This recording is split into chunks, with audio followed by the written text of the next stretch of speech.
Estamos de vuelta y ahora retomamos el segundo corte temporal que va desde 1930 a 1970, crisis del modelo agroexportador y el despegue como ciudad-puerto industrial.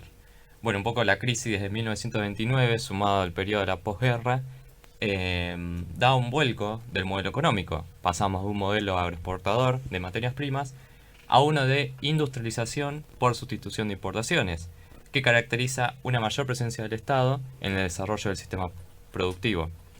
Es este Estado que a través de la gestión pública planifica los espacios urbanos, principalmente a través de la producción de industria en las periferias, mediante la optimización de infraestructuras y equipamientos.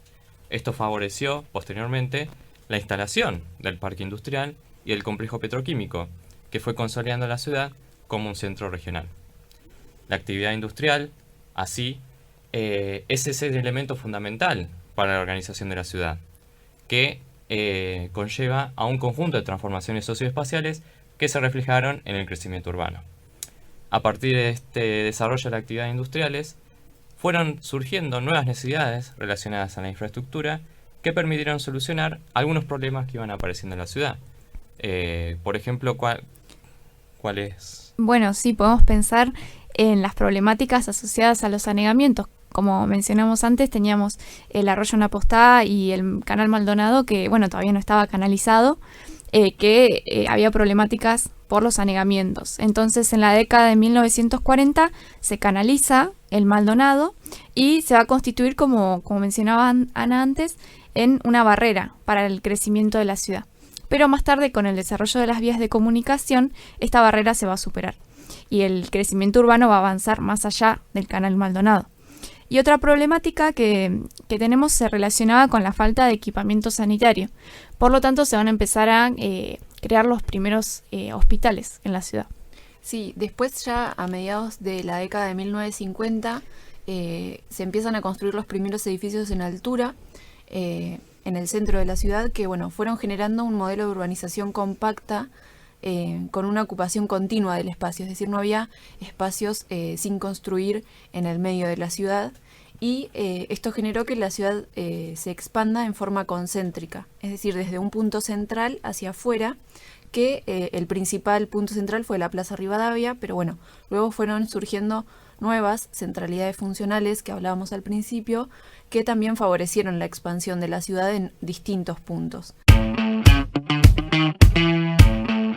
Estamos de vuelta y ahora retomamos el segundo corte temporal que va desde 1930 a 1970, crisis del modelo agroexportador y el despegue como ciudad-puerto industrial.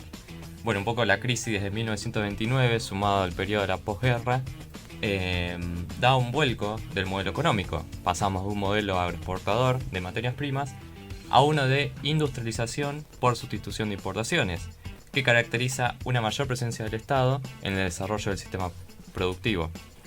Es este Estado que a través de la gestión pública planifica los espacios urbanos, principalmente a través de la producción de industria en las periferias, mediante la optimización de infraestructuras y equipamientos. Esto favoreció posteriormente la instalación del parque industrial y el complejo petroquímico, que fue consolidando la ciudad como un centro regional. La actividad industrial, así, es ese elemento fundamental para la organización de la ciudad, que conlleva a un conjunto de transformaciones socioespaciales que se reflejaron en el crecimiento urbano. A partir de este desarrollo de las actividades industriales, fueron surgiendo nuevas necesidades relacionadas a la infraestructura que permitieron solucionar algunos problemas que iban apareciendo en la ciudad. Por ejemplo, ¿cuál es? Bueno, sí, podemos pensar en las problemáticas asociadas a los anegamientos. Como mencionamos antes, teníamos el arroyo Napostá y el canal Maldonado, que bueno, todavía no estaba canalizado, que había problemáticas por los anegamientos. Entonces, en la década de 1940 se canaliza el Maldonado y se va a constituir, como mencionaba Ana antes, en una barrera para el crecimiento de la ciudad. Pero más tarde, con el desarrollo de las vías de comunicación, esta barrera se va a superar y el crecimiento urbano va a avanzar más allá del canal Maldonado. Y otra problemática que tenemos se relacionaba con la falta de equipamiento sanitario. Por lo tanto, se van a empezar a crear los primeros hospitales en la ciudad.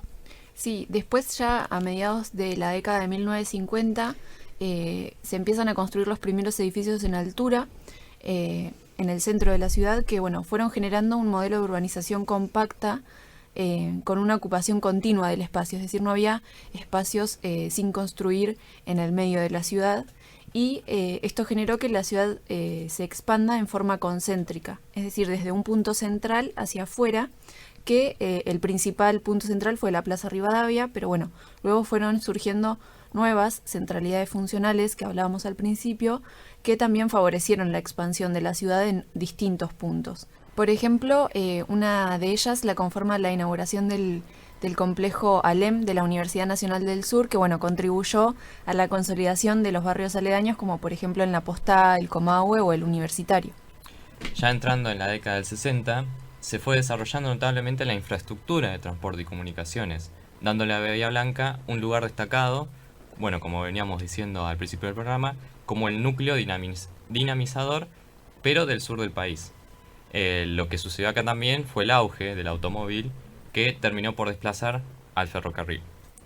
Ya a finales de esta década, y más precisamente en 1969, el gobierno de la provincia designó a la ciudad como polo de desarrollo, confluyendo una serie de condiciones propicias para la instalación de empresas extranjeras. ¿Y cuáles fueron estas condiciones? Bueno, principalmente la existencia de una adecuada accesibilidad, el equipamiento de infraestructura que ya se venía dando en la ciudad, la construcción de las rutas y la presencia de recursos económicos y humanos.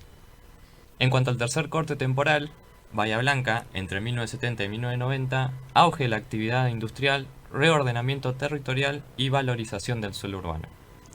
Así es, bueno, en este tercer corte temporal, el contexto en el que lo ubicamos es de inestabilidad política y económica, ya que tenemos que recordar que en 1973 comenzó la crisis mundial, que generó que se comiencen a adoptar medidas neoliberales, lo que va a hacer que, a diferencia del periodo anterior, el Estado comience a perder importancia como el actor garante del bienestar de la población y que el mercado comience a tomar parte en la economía.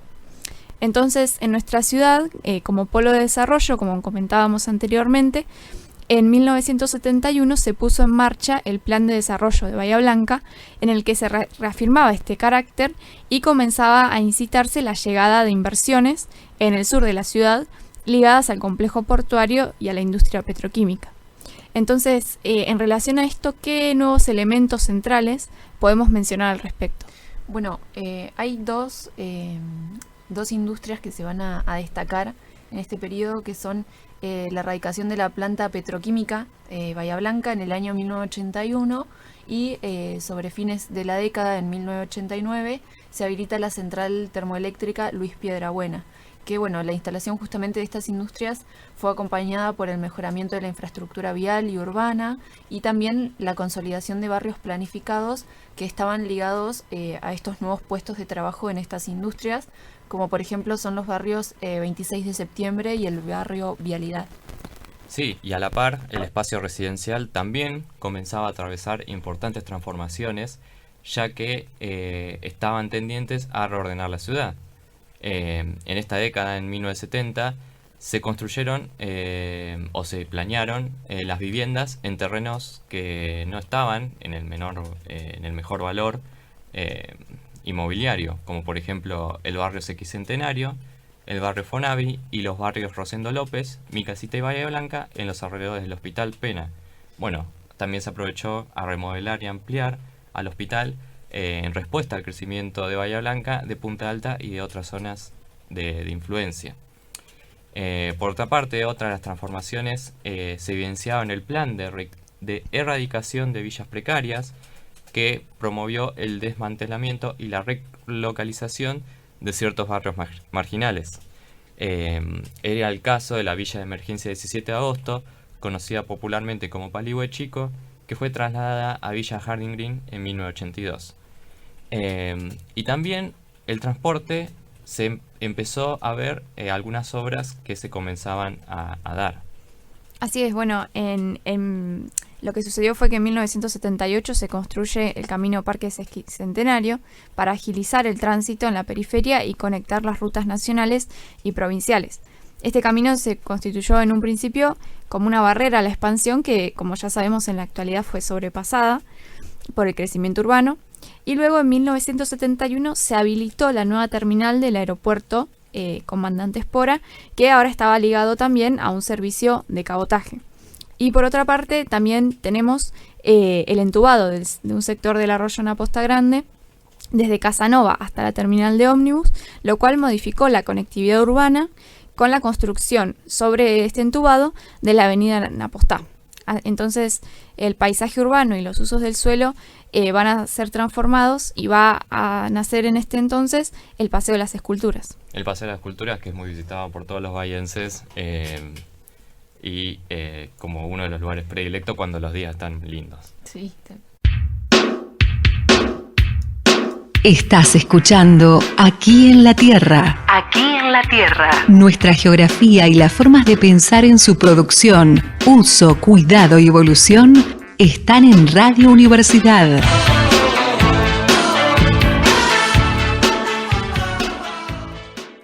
Y ya llegando al último corte temporal, que va de 1990 a 2001, lleva el título Los nuevos espacios urbanos de la globalización y la superación de las barreras artificiales para el crecimiento. Bueno, para poner un poco en contexto, este último corte se enmarca, ¿no?, dentro de cambios estructurales mundiales y nacionales, donde se presenta un nuevo contexto político de corte neoliberal, no solo a nivel nacional, bien decíamos, sino también mundial, que profundizó las transformaciones espaciales que se venían iniciando en el periodo anterior. Entonces la expansión urbana va a superar las barreras artificiales que en el caso de la ciudad de Bahía Blanca eran las principales, la cárcel y los parques de Mayo y el Parque de Independencia. Y bueno, estas zonas se fueron convirtiendo en una nueva centralidad funcional por la concreción de ejes viales como el camino de circunvalación interna y lo que es la avenida Alberto Cabrera, que bueno, mejoraron significativamente la conectividad, aunque dejando grandes superficies vacantes en el interior de la mancha urbana, que lo mencionamos en el segundo corte temporal, que era un crecimiento compacto, sin espacios vacantes. Bueno, ahora en este periodo aparecen esos espacios vacíos, entre comillas, que van a generar una expansión dispersa y discontinua de la ciudad. Sí, también va de la mano de lo que había sucedido con la crisis socioeconómica del 2001, que ocasionó acá en Bahía Blanca la ocupación informal de tierras y que evidenció el déficit en la provisión de infraestructura y equipamiento, disminuyendo notablemente las condiciones de habitabilidad. Entonces, se dan estos asentamientos precarios, como por ejemplo la Villa del Progreso y el Porvenir, que empiezan a asentarse en la ciudad. Y acá es donde vemos que la ciudad se polariza, por decirlo de alguna forma, ya que hay mucha ocupación informal en este sector de la ciudad donde se dan estos barrios, que van a la par de los barrios cerrados, que se ubican en la parte norte de la ciudad, como una de las opciones que tenían los habitantes que vivían en el centro, o por ahí de una clase social más tirando a lo medio alto, que deciden irse a vivir a estas urbanizaciones que un poco copiaban el modelo que venía del exterior. Así es, en busca de mayor contacto con la naturaleza y mejor calidad de vida. Y sí, también hay, bueno, claro, cambios en los espacios comerciales, como también la creación de nuevos espacios recreativos. Así es, bueno, el centro tradicional, que en un primer momento se situaba en la calle O'Higgins, se va a desplazar hacia las primeras cuadras de la calle Alsina hasta el Teatro Municipal. Y también van surgiendo nuevos espacios comerciales que hoy ya están plenamente desarrollados, como es a lo largo del eje de la calle Sarmiento. Sí, después por otro lado se lleva a cabo la parquización de todo lo que es la calle Urquiza, en torno al arroyo Napostá, y que continúa con ese Paseo de las Esculturas, que se da esto en el año 1994. Y bueno, estos cambios que se suman a la instalación de 2 shoppings hacia finales de la década de 1990 van a otorgar un mayor dinamismo a la ciudad y van a cambiar las funciones de la misma, ¿no? También revalorizando un poco la franja periurbana. Exactamente. Y bueno, también en 1993 se crea el Consorcio de Gestión del Puerto Ingeniero Guay, que además de transformarse en el primer puerto autónomo del país, fue una creación en conjunto tanto del gobierno provincial como del municipio de Bahía Blanca y de los sectores industriales.